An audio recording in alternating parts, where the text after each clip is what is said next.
So I want you to imagine spending $50 million. Okay. That's a lot of money. Right. $50 million and 2 full years building what is basically the perfect electric vehicle. Oh, I see where this is going. Yeah, I mean, the engineering is completely flawless. The design is sleek. The battery range, it just beats every single competitor on the market. Sounds like a massive win so far. It does. You roll it off the assembly line, the press is there, they're cheering, and then you realize you completely forgot to build the charging stations. Oh, wow. Yeah.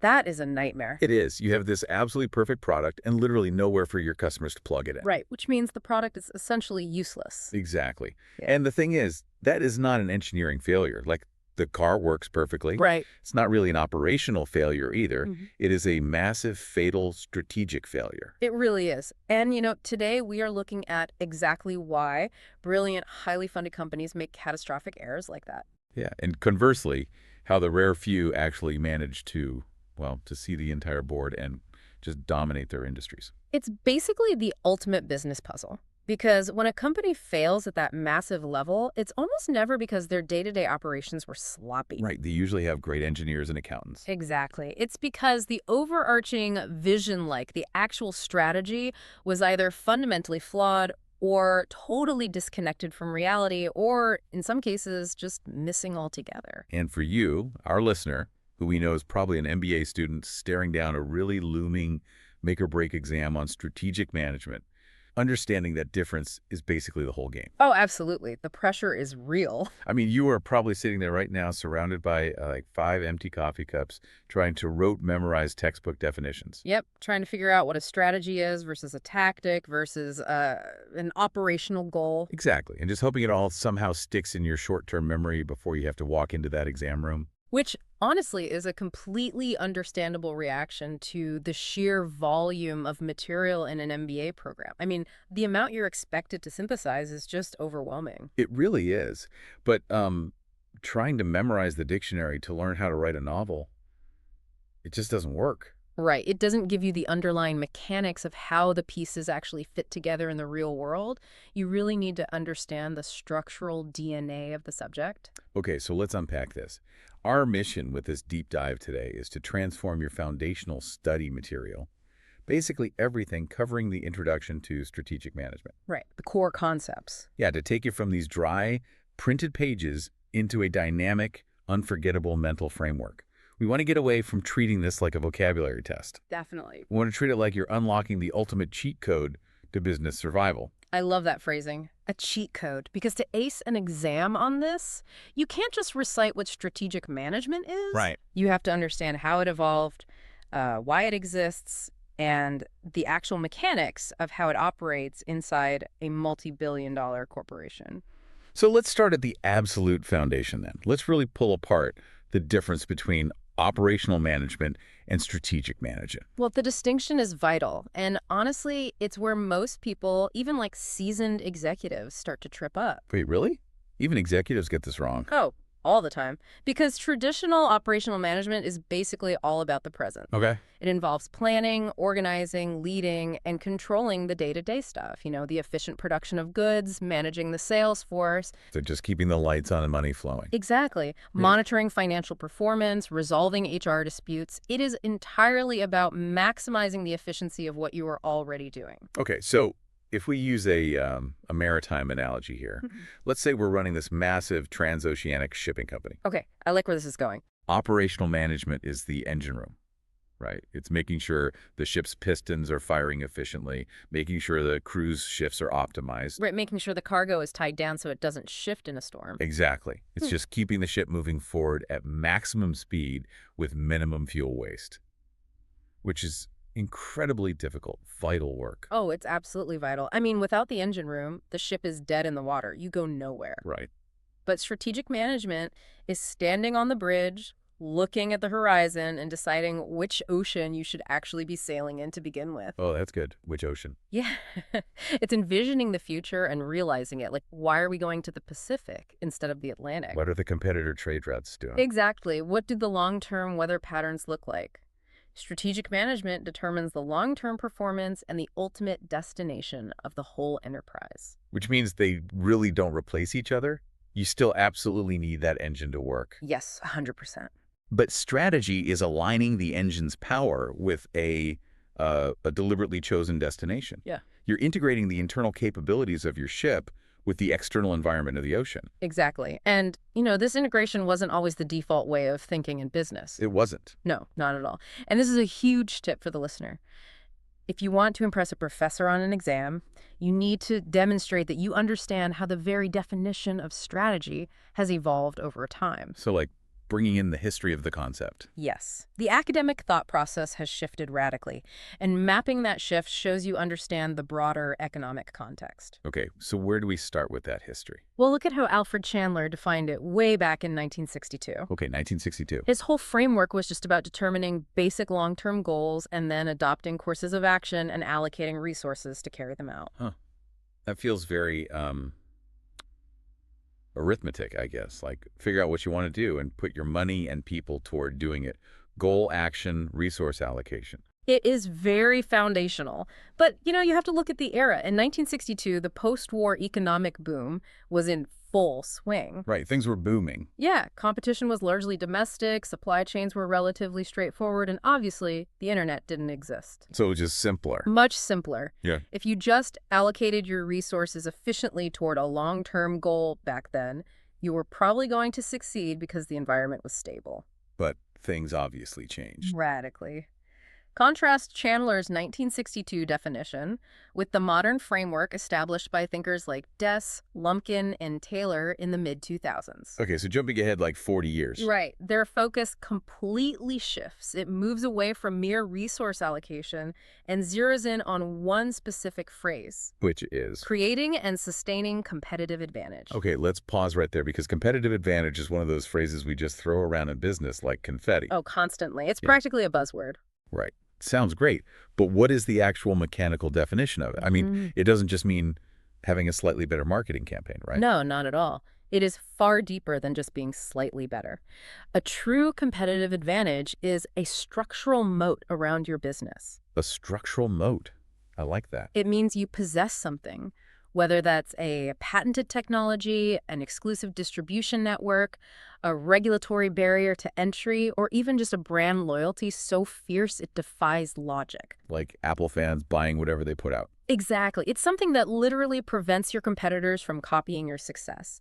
It allows you to generate superior margins over a sustained period. So in 1962, Chandler's basically saying, allocate resources well to succeed. Right. But by the 2000s, because of hyper-competition, globalization, digital disruption, merely allocating resources, just makes you average. Exactly. Everyone is doing that now. So to survive now, you need that structural moat. You need an edge that cannot be replicated. That is the exact insight that turns a B- essay into an A+ essay. Ooh, listener, take notes. Seriously. If an exam asks you to define strategic management, do not just drop a memorized quote onto the page. Trace that evolution. Show the journey. Yes. Show how the changing macroeconomic environment forced the discipline to evolve from basic resource allocation to this desperate, ongoing hunt for a sustainable competitive advantage. I love that. And to achieve that advantage, the modern framework basically boils everything down to 3 ongoing processes, right? Correct. You analyze, you make decisions, and you take action.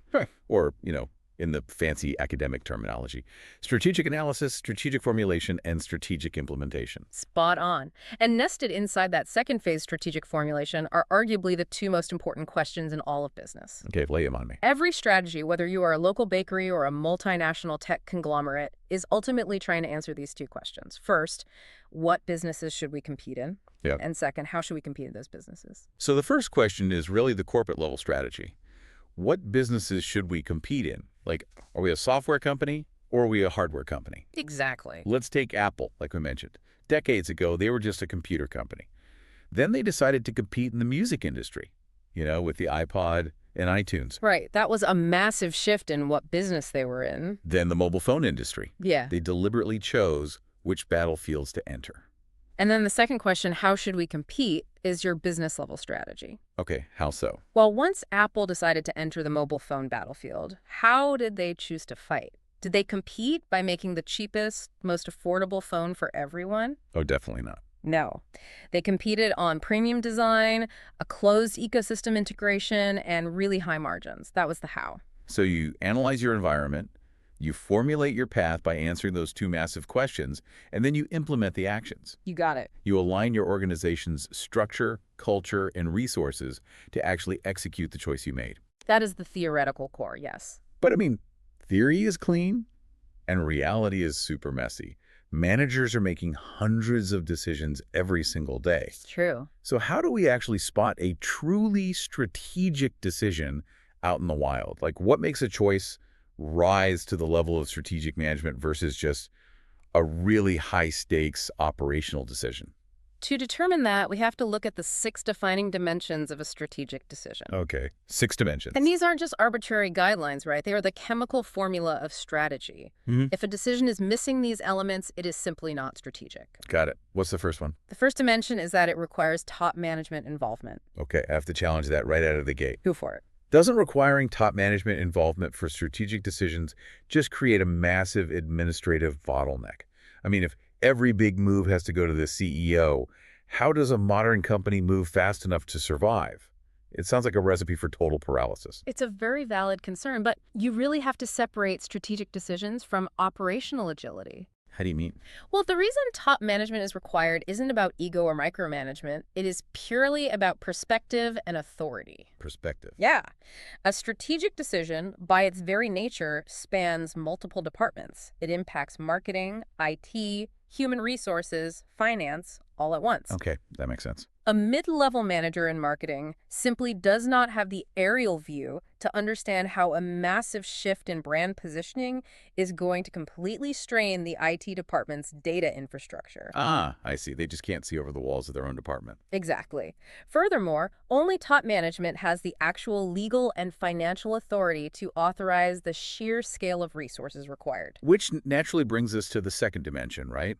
The requirement of large amounts of resources. Precisely. Because these aren't just minor budget tweaks. We're talking about committing substantial physical assets, massive amounts of capital, and significant manpower over an extended period. Think back to your transoceanic ship analogy. If the captain decides mid-voyage to abandon the Atlantic route and cross the Pacific instead, that isn't a minor course correction. No, definitely not. That requires a massive reallocation of fuel, a complete change in provisions, new maritime maps, an overhaul of crew scheduling.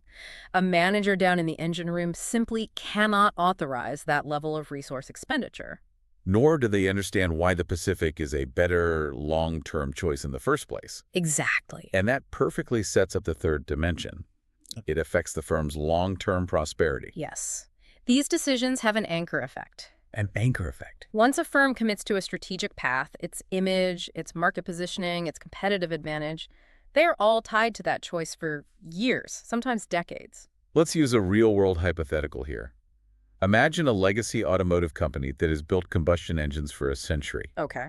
And the board makes the strategic decision to pivot entirely, to go 100% electric by the year 2035. That is a massive pivot. Right. They start building battery plants, retraining their workforce, marketing themselves as a green energy pioneer. That is a strategic decision that anchors their long-term prosperity. Absolutely. They cannot simply wake up 3 years later, see a temporary dip in EV sales, and decide to reverse course by next Tuesday. No, the resources are already spent. The brand identity is totally altered. Their survival is now inextricably linked to that specific vision of the future. And that ties perfectly into the fourth dimension. Strategic decisions are inherently future-oriented. Right. They are based on forecasts and anticipations of what the market will look like years from now, not what it looks like today. It's the difference between looking through the windshield versus staring at the rearview mirror. That's a great way to put it. Operational management is frequently driven by historical data. You look at how many units you sold last quarter, you identify bottlenecks in the supply chain, and you optimize for the next quarter. It's very reactive. Yes. But strategic management requires a proactive stance toward an unknown horizon.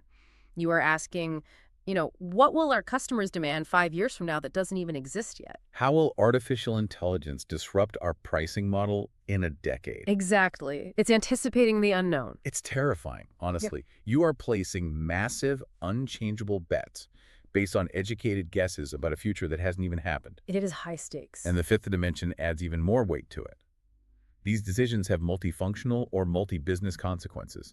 Like you said earlier, they send shockwaves through the entire corporate structure. You really cannot make a strategic decision in a vacuum. If a traditional brick-and-mortar retail chain decides its new strategy is to pivot to an e-commerce direct-to-consumer model. That doesn't just affect the sales team. Not at all. It fundamentally alters the IT department, which now has to build robust web infrastructure. And logistics. Exactly. Logistics has to shift from delivering big pallets to warehouses to delivering individual boxes to people's porches. It alters HR, which needs to hire software engineers instead of floor managers. Every single internal organ of the business has to adapt. It touches everything. Okay, so those first 5 dimensions make total sense. Top management, massive resources, long-term impact, future-oriented, and cross-functional. Right. But the 6th dimension is the one that really stopped me in my tracks. Ah, Ansok's concept. Yes, it introduces a concept from the theorist Igor Ansov, who categorized strategic decisions as non-self-generative decisions. Yes, quite the mouthful. Now, I have to be brutally honest here. That sounds like the most sterile, dry, academic jargon imaginable. Oh, it really is. What does non-self-generative actually look like for a manager sitting at their desk on a Tuesday morning? It is an incredibly clunky phrase. I completely agree. But it actually represents perhaps the most profound psychological shift a manager has to make. Okay, break it down for me. Let's look at its opposite. Think about operational decisions. They are self-generative. Meaning? They spawn naturally. They literally announce themselves to you. Right, like an overdue invoice pops up in your email. Exactly. A server goes down and triggers an alert.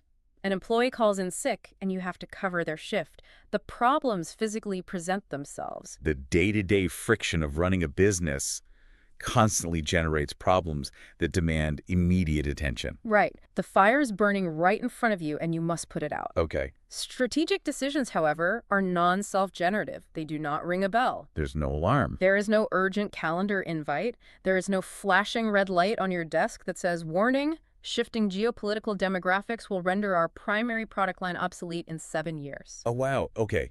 Going back to the ship analogy, a hole in the hull is a self-generative problem. Yes. The water rushes in, it gets your boots wet, and you immediately know you have to patch it. That's an operational crisis. Correct. But a massive hurricane brewing 500 miles away, this doesn't make a sound. It doesn't get your boots wet until it's way too late. Exactly. You have to actively climb to the top of the mast, pull out a spyglass, and hunt for it. That is a brilliant way to conceptualize it. If you just sit in the captain's chair and wait for problems to physically touch you, you will only ever make operational decisions. You must be reacting. You will spend your entire career patching holes while sailing directly into a hurricane. A true leader has to actively hunt for strategic decisions. They have to seek out the trouble. They have to purposefully step away from the ringing phones, ignore the urgent emails, and stare at the horizon to find problems that haven't even manifested yet. You have to maintain this constant preparedness to make these decisions, even if you only actually execute them infrequently. That completely reframes the entire job description. You aren't just a problem solver, you are a problem seeker. Precisely. And if you lack any of these 6 dimensions, you simply aren't doing strategic management. It's a package deal. It is. If you don't have top management buy-in, you won't get the resources. If you aren't future-oriented, you're just reacting. If you don't actively hunt for non-self-generative issues, you will be blindsided. The dimensions are totally inseparable. But, this naturally raises a massive, slightly cynical question. Lay it on me. If true strategic management requires billions in resources, paralyzes top executive time, causes massive disruption across every single department, and forces you to proactively hunt for invisible problems in the first place, why bother? That's a fair question. Like, why not just run the operational side really, really well? Why not just build the most efficient, watertight ship possible and deal with the storms when they hit? Because the ocean is simply too violent for efficiency alone to save you. Too violent? Yes. Efficiency without direction is just arriving at the wrong destination faster. A business cannot afford to travel haphazardly. It needs a route map to cope with profound uncertainty. And when we talk about uncertainty, there is a quote in the source material that captures the modern business dilemma better than almost anything I've ever read. Oh, the Harlan Cleveland quote. Yes. It perfectly sums up why strategic management feels so impossible sometimes. He said, "We are tackling 20-year problems with 5-year plans staffed with 2-year personnel funded by 1-year appropriations." It is painful how accurate that is. It really is. It highlights the extreme dysfunction of trying to manage complex environments with totally fragmented tools. I mean, think about it. You have an organization trying to solve a generational challenge like completely decarbonizing a global supply chain, which is a 20-year problem. Right. But the board only approves a strategic plan that looks 5 years out. Which is already a mismatch. And then the executives managing that plan jump ship for promotions every 2 years, which destroys all the institutional memory. Yep. And the actual budget is only approved year by year, meaning the funding can vanish in the next earnings cycle. How do you possibly build a route map through that kind of temporal chaos? Well, to understand how we got to this chaotic point, we have to look backward for a second. The environment wasn't always this fractured. It wasn't. No. In the 1950s, a certain degree of macroeconomic equilibrium actually existed. Okay, the 50s. You had relatively stable economic growth, manageable corporate debt, and a highly predictable external environment. Forward calculations were fairly simple. Strategic planning in the 50s was largely an arithmetic exercise. You could just look at last year's sales, add 5%, adjust the marketing budget slightly, and head to the golf course. Exactly. You could focus almost entirely inward on your own efficiency because the outside world wasn't changing that fast. But today... Today, the systems are wildly open. We are dealing with unstable economic growth, hyper-connected global supply chains, where a disruption in one hemisphere causes a shortage in another within days. Like the semiconductor shortages. Yes, and technological leaps that render entire industries obsolete overnight. Inputs are thoroughly unpredictable. Traditional linear planning is no longer tenable. So you can't just extrapolate the past. No, you cannot just optimize the trends of today for tomorrow. You have to actively invent the opportunities of tomorrow. So to cope with this, researchers point to several structured benefits of rigorous strategic planning. Authors like Smith and Robbins laid out 4 specific mechanical benefits. Right, the systemic benefit. Yeah. First, it reduces uncertainty by forcing managers to anticipate change and develop alternative responses. Second, it links the long-term vision with short-term operational goals. Bridging that gap. Third, it facilitates control by ensuring all departments are moving in a unified direction. And fourth, it provides a basis for measurement, giving you actual standards to judge performance against. And naturally, those lead to financial benefits. I mean, the data is clear. Organizations that engage in systemic strategic management are generally more profitable, have higher sales, and boast better productivity metrics than those that just wing it. Good strategy pays off. It does. The financial return totally makes sense. That's the ultimate destination. But what I find far more fascinating, especially for an MBA student looking to really differentiate themselves on an exam, are the non-financial benefits. Oh, absolutely. These are the intangible advantages that change the actual culture and psychology of a company. This is where the real competitive advantage is forged. Let's look at the mechanisms behind some of these non-financial benefits. One of the primary ones is a reduced resistance to change. Okay. Why do you think a strategic plan magically makes employees less resistant to having their workflows completely disrupted? Well, because human beings are wired to fear uncertainty. If a manager walks onto the floor and says, "Hey, we're changing the software system and restructuring your department," the immediate reaction is panic and defensiveness. Of course it is. But if the employees understand the why, like if they've been shown the roadmap, the destination, and the incoming storm that necessitates the change, they are much more likely to pull together. This strategy provides a narrative that makes the pain of change meaningful. Exactly. It creates organizational buy-in. Another vital non-financial benefit is enhanced problem prevention capabilities. Notice the word prevention there. Right.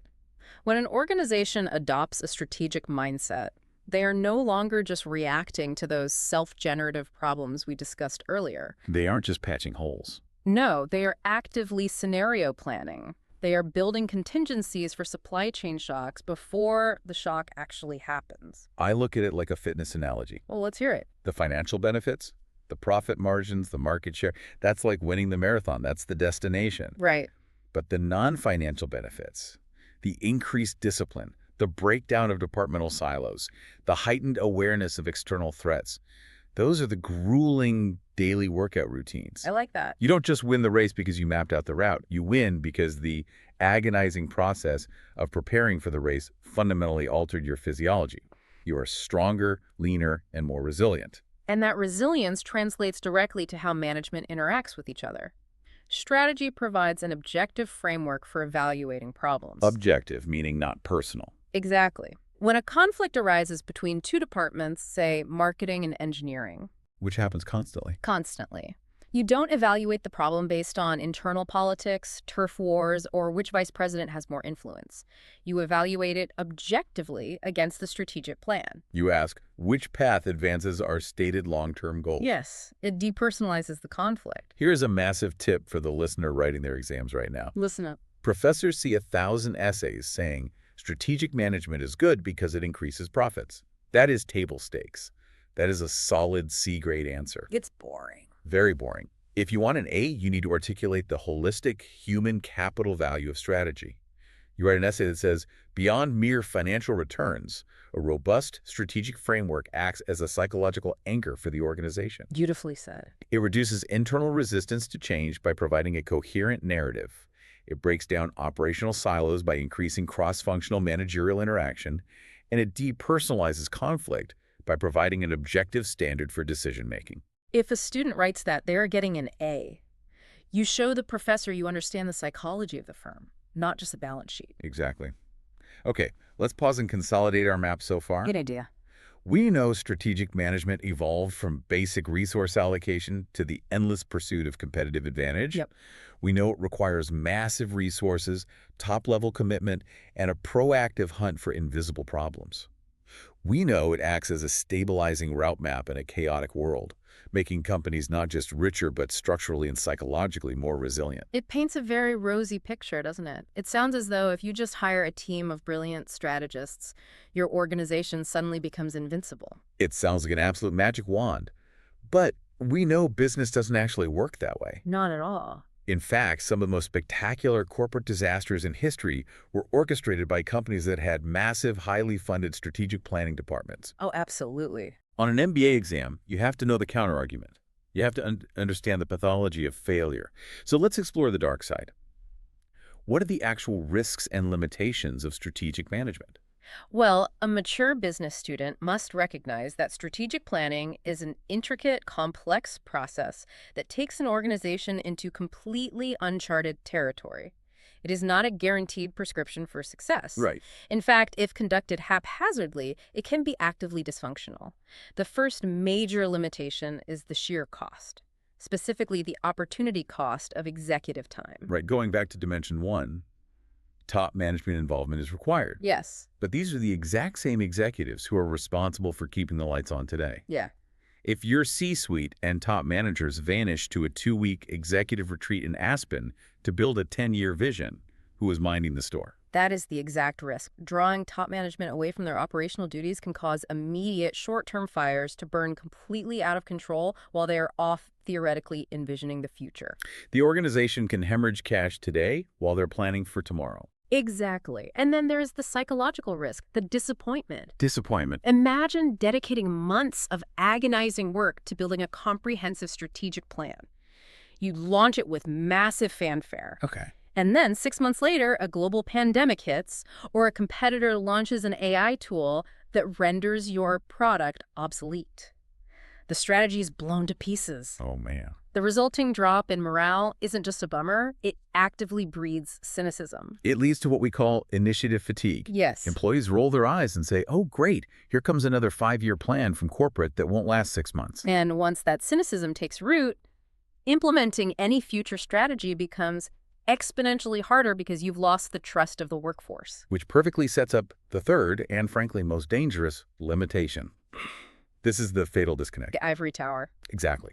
It happens when people formulating the strategy are completely isolated from the people actually implementing it. This is where billion-dollar plans go to die.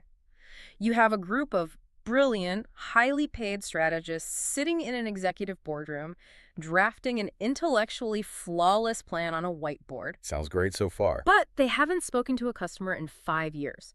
They don't know that the factory floor machinery is outdated or that the customer service reps are dealing with a software system that crashes every 10 minutes. So they hand down this beautiful, leather-bound, 300-page strategy document to the middle managers, pat them on the back, and retreat back to their corner offices. Yep. And the middle managers look at the document and realize it is physically impossible to execute given their actual constraints. And this creates a situation that is arguably worse than having no strategy at all. How so? Because now the implementers are being judged against metrics they know are impossible, which breeds massive resentment.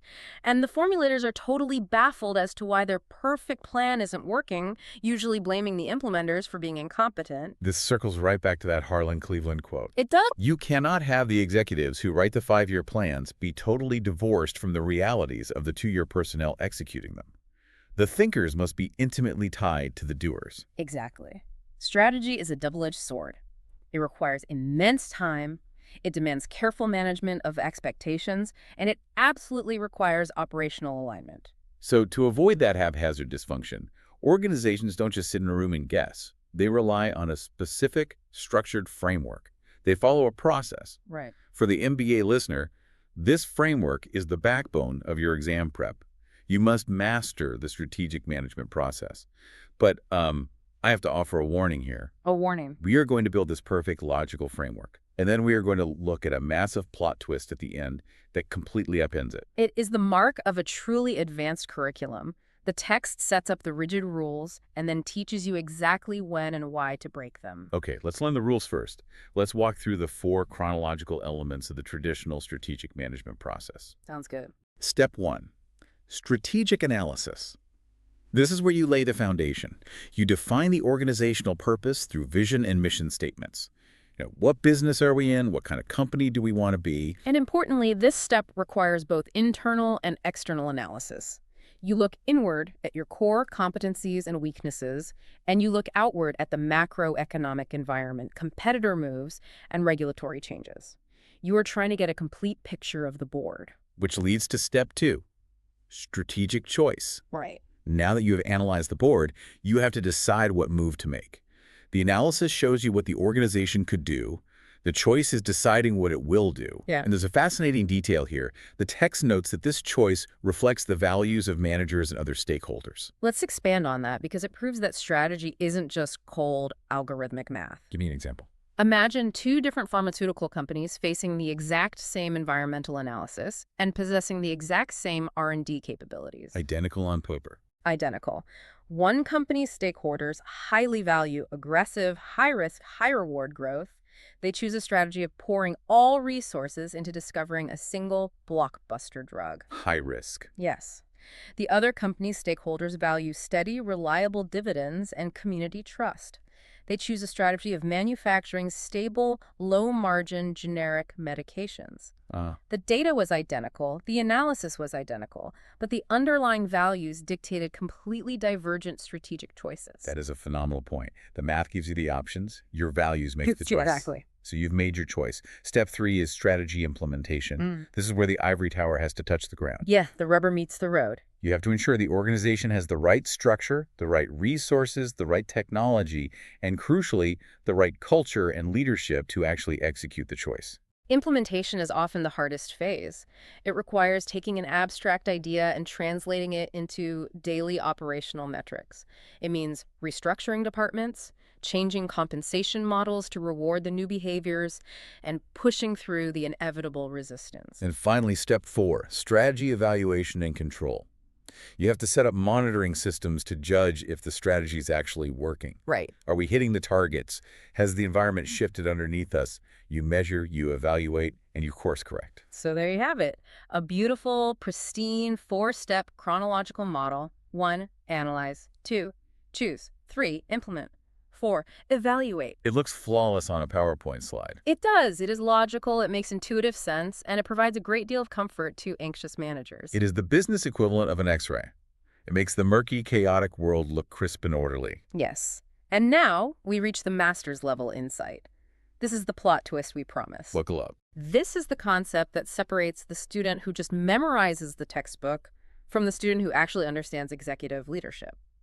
Let's look at the summary section of the source material. The summary drops an absolute bomb on the clean 4-step process we just built. It really does.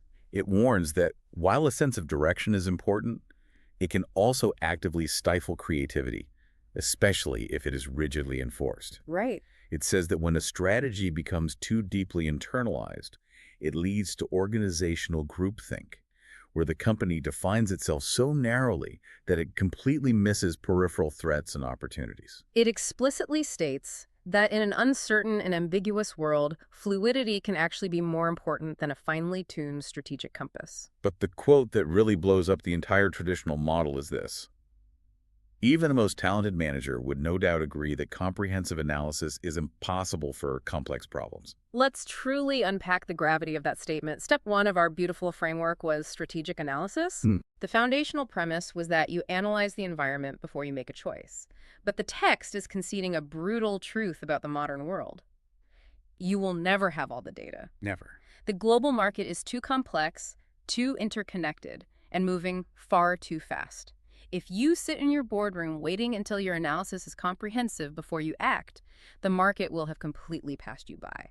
You will die from analysis paralysis. So if comprehensive analysis is impossible and rigid adherence to the 4 steps stifles creativity, what is the solution? Yeah. How do you actually manage strategy in a world that refuses to hold still?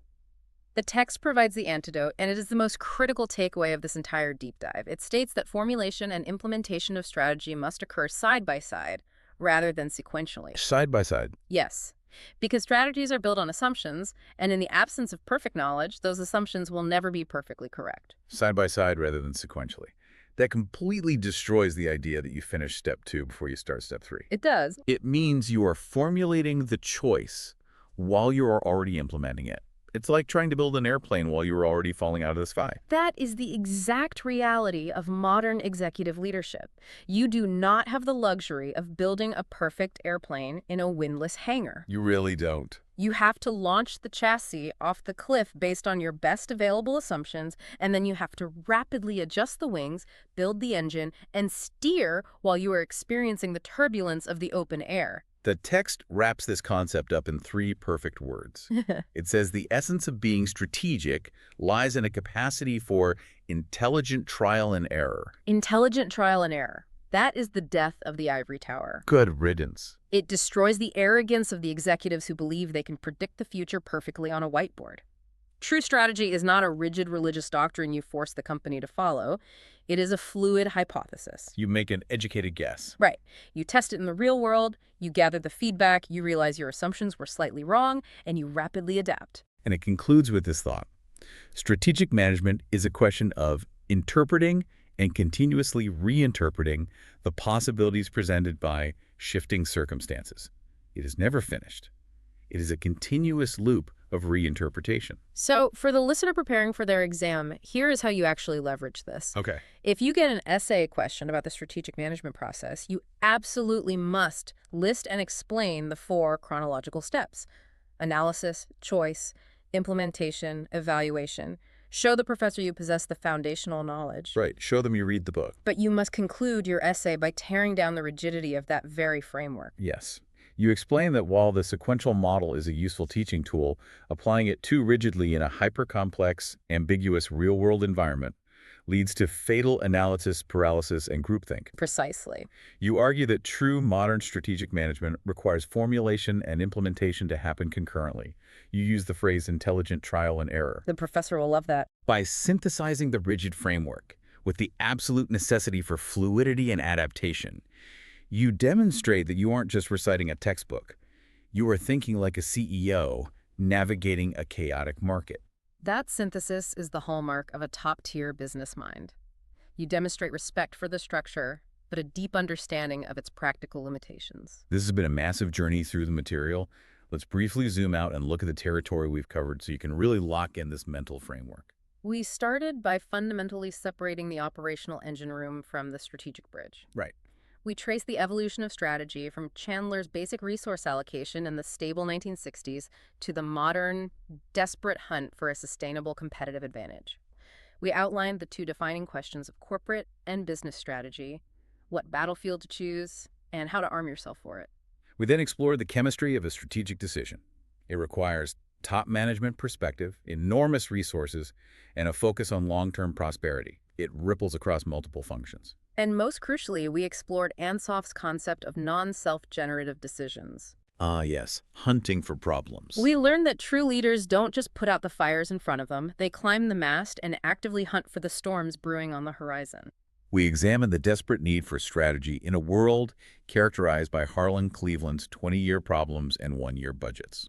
We highlighted how strategy provides a route map that yields not just financial superiority, but vital non-financial benefits. Right, acting as a psychological anchor that reduces resistance to change, depersonalizes conflict, and creates a culture of proactive problem prevention. But we also faced the dark side.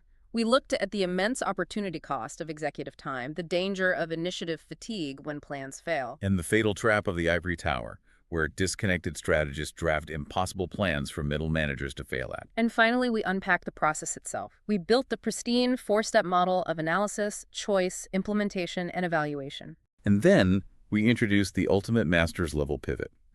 The realization that comprehensive analysis is a myth, that rigid plans stifle survival, and that the true essence of strategy is continuous reinterpretation through intelligent trial and error. To you, the MBA student listening right now, we know the pressure of this exam feels immense. But you aren't just holding a collection of disjointed vocabulary words anymore. Not at all. You possess the deep contextual DNA of how these concepts evolved, how they interact, and how they determine the life or death of actual organizations. You have the framework. Walk into that room with the confidence of someone who actually understands the machinery.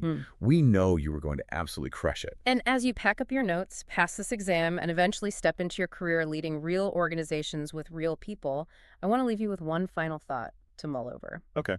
The text leaves us with a brilliant, almost painful paradox.